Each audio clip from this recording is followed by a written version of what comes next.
So welcome everybody. It's fantastic to see so many friends and people that are interested in wild thinking. I think if ever there was a time in the world that we need wild thinking, it's now. So it's fantastic that we're all together to do this. I was just saying to Jacinta, I feel really nervous about having to do the official welcome to everybody. But she's given me a feather, which is a feather of a raven, and the raven is a really important symbol for Aboriginal people, so I make it. And I'm also very indebted to the Aboriginal and other Indigenous people who are with us today. So my first job is to introduce Jacinta. I only met Jacinta recently and I was so excited about the story that Jacinta told. So she is an inheritor of a Darug bloodline, a Darug women's bloodline from the very beginning of white settlement, from a woman called Maria Locke, who was Yarramundi's daughter. And Yarramundi is a site on the Hawkesbury River very close to here. So it's just wonderful to have Jacinta with us. Jacinta is a graduate of the Western Sydney University. She has a Master of Social Ecology. She has lectured in Aboriginal Studies at Western Sydney University until 2009. And now she is devoted to community and schools teaching Darug language and culture. She's an excellent musician, a singer-songwriter, and is passionate about Darug language and stories. So I hand over to Jacinta. Thank you.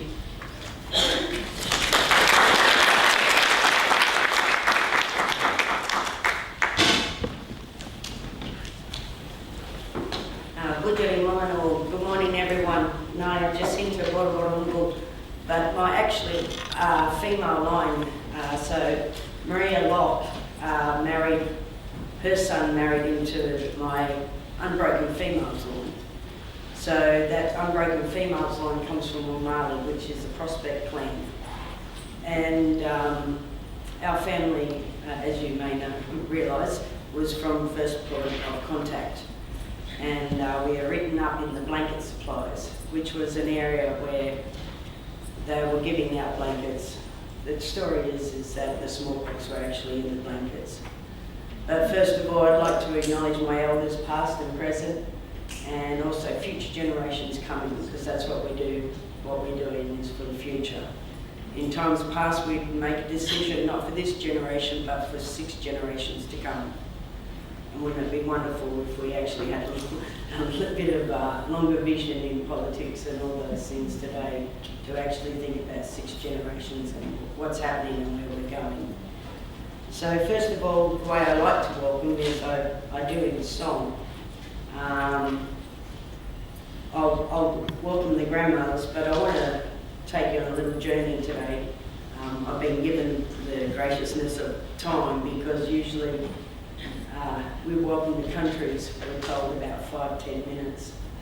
And there's a part of me that says, do you ever tell the monks how long they're going to take to do that San Mandela?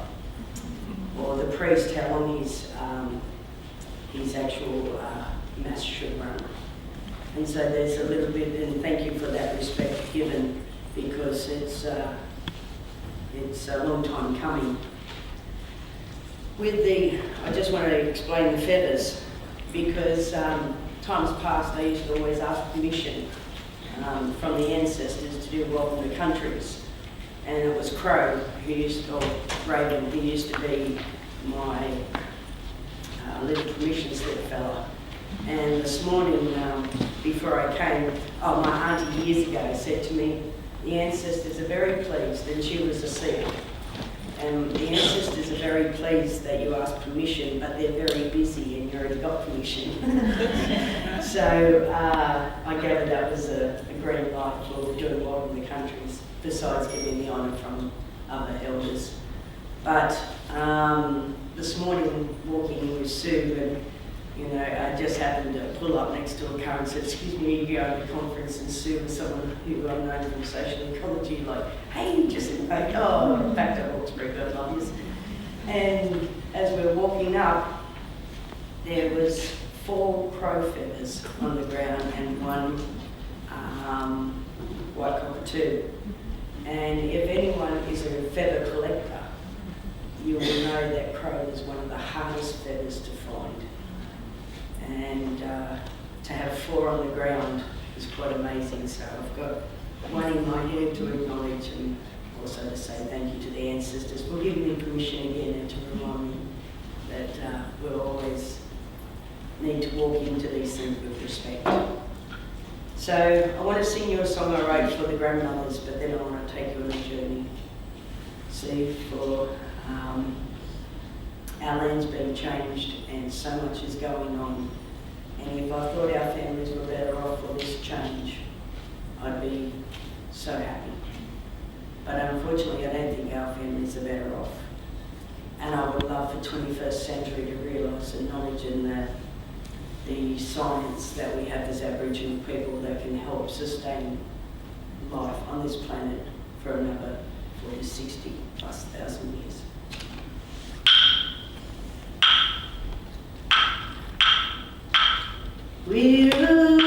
We're-a-wee, boo-boo-boo. We're-a-wee, boo-boo-boo. Yana Nindi, Yana January. Aboriginal women strong.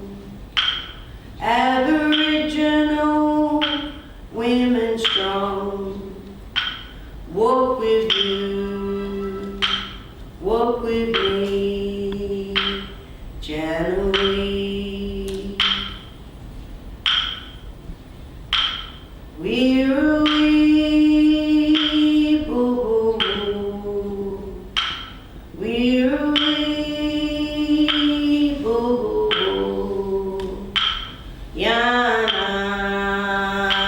Nindi, Yana January.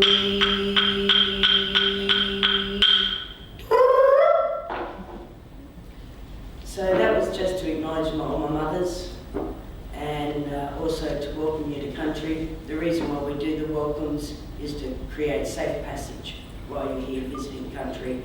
Times past, you couldn't just go onto someone else's land without getting permission. And if you did go onto that land without permission, then you were spear practice. So at least we don't do that anymore. So I came to Hawkesbury, and I was very cleverly shanghaied by an old aunt, because I know I grew up with spirit stuff from my auntie, but she never told me about being Aboriginal. And we always wondered why the cousins were so dark, and we thought it was Spanish, muchacha, because that's what the family was told. But my mother used to have to hide with the dog because Mum was too fair to be in a black family. And she was in Harris Street, Harris Park. And Mum was 1933. She'd kill me if you let people know, because she looks great for 80-something. And she's off on a boat trip, as you do in your 80s, and go and see the world. And so, growing up, Mum had a really hard childhood. My auntie was actually in the Parramatta Girls' Home, and I don't know if anyone's done any research into that, but it's not a pretty story. So, Auntie Pearl Waimara, her daughter just happened to marry one of my friends from school. So Auntie Pearl said, oh, come out to the uni. I said, oh, okay, I'll come visit, because I'd just come back from Darwin, and I was a barkeep and a shark fishing woman. So the last thing I was thinking of was visiting a university, but because Auntie Pearl was here, I thought I'd better come and say hello. So I came down here, and she got me to meet this fellow and have a talk to him, and she said, if you were going to teach anything to the education department, what would you want to do? And I talked about spirit because it's very real to me. It's not something that's pretend or a fantasy, or it's been part of my belief system growing up. And so I talked about that, and she got me to write something.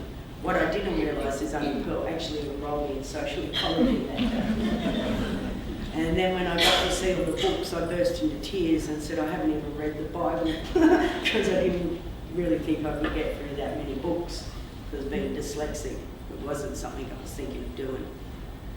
But I discovered too that you guys were skim.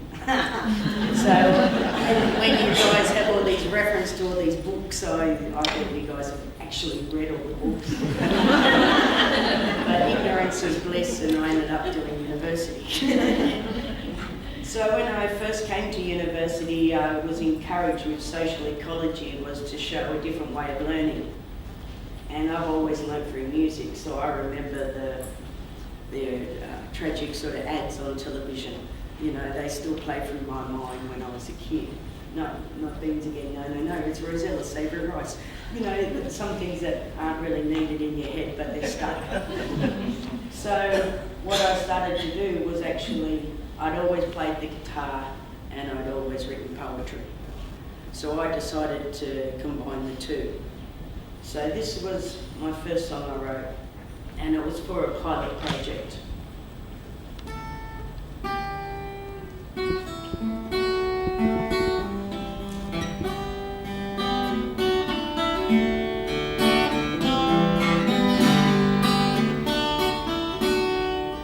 Trains, planes, automobiles, do you think my heart is cold and made of steel?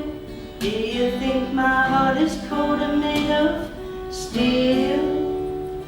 Trains, planes, it's raining again. Do you think I woke up just to feel this pain? Do you think I woke up just to feel this pain?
That's the way we should go on, you know.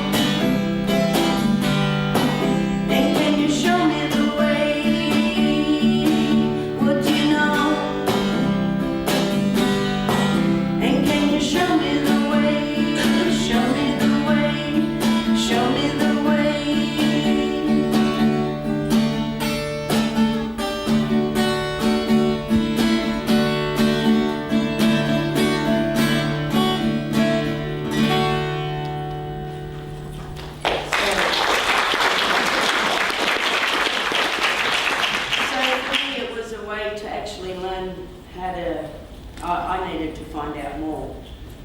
the more I studied, the more I was horrified that as an Australian growing up here in Emu Plains on the plains, I didn't learn about any of this history. I was horrified that as Australians we don't know this as just part of our Australian history. And so I wrote another song, because that's how I do it. And 2 days later, after I wrote this song, Auntie Pearl rang me and she said, wouldn't it be great for the Yarramundi lectures if you could write a song about Yarramundi? This is the song I wrote two days prior to that conversation.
People had smallpox, but Yarramundi knew. He knew the ancient ways. The secrets are dead, we've got to find them in our head. Oh Yarramundi, please lead the way. Did you understand about energy? Did you use your heart with your brain? You didn't need technology or complexity, and your pain, yeah, it still remains.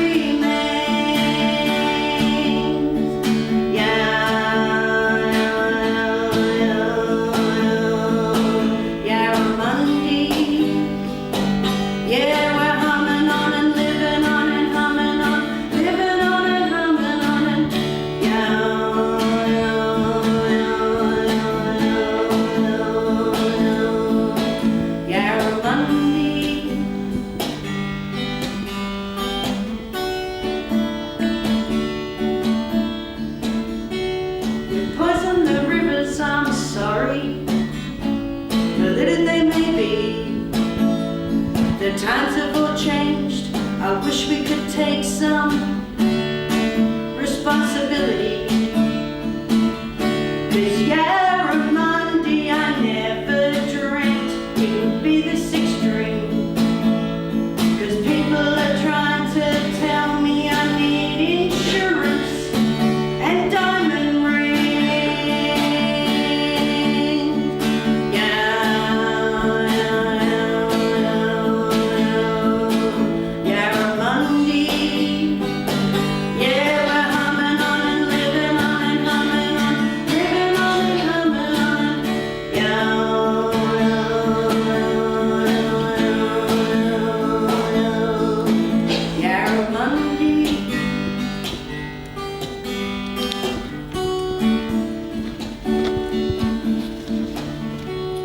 Tried to walk in your shoes, but your shoes got too many thorns. Because developers have got our land now, and our walking tracks no longer are worn. But Yarramundi used to live at peace in this land. Around the Hawkesbury he roamed, there's a place he called home, and his bloodline, yeah, I'm still living on.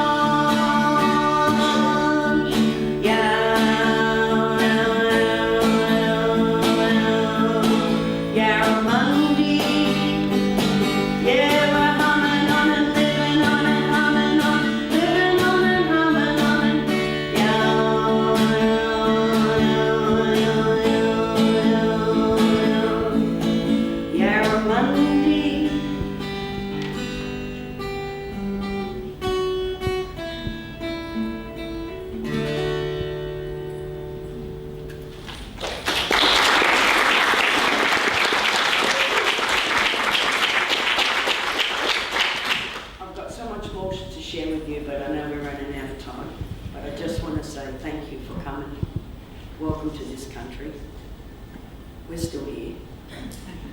And we're still standing up for country. A lot of our people have control over my country and buy and sell my country like it's no one's business. But as Darug Nation, we don't own a place where you could come and sit down in my country. We haven't been given the privilege like other people from other nations of Aboriginal folk who have come to this country. We haven't won a native title claim, which kind of doesn't mean much to me anyway.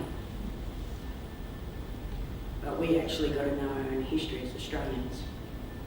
And since Mabo, you have to question the legitimacy of the government on this country. Because my family never signed a document to say you had rights over me, my descendants, and the country where we come from. My family never signed a document that said you had the right to take out of the airspace. My family never gave you the right to actually drink the water. But the truth of the matter is too, we were the healers. And so when Governor Phillip came into the bay with the tooth missing, our people thought he was a man of initiation. He just happened to have the right tooth missing. And of course, in our way, we just naturally assumed that was a purposely done thing because we didn't have teeth like we do today. Yeah. So I hope anyone here who has some sort of form of power or some sort of understanding of how to change things, that's why I did social ecology, become an agent of change. That we actually maybe change what's been happening in this country and many countries and actually stop and listen to those who have been here for 40 plus, 60 plus, and my brother and sister go, stop saying that because now we've got more evidence, we're older. So I would just say for those of us who believe we've never left, because people would say to me, what part of you is Aboriginal? Simple, is the one that never left. Didgeridoo and welcome.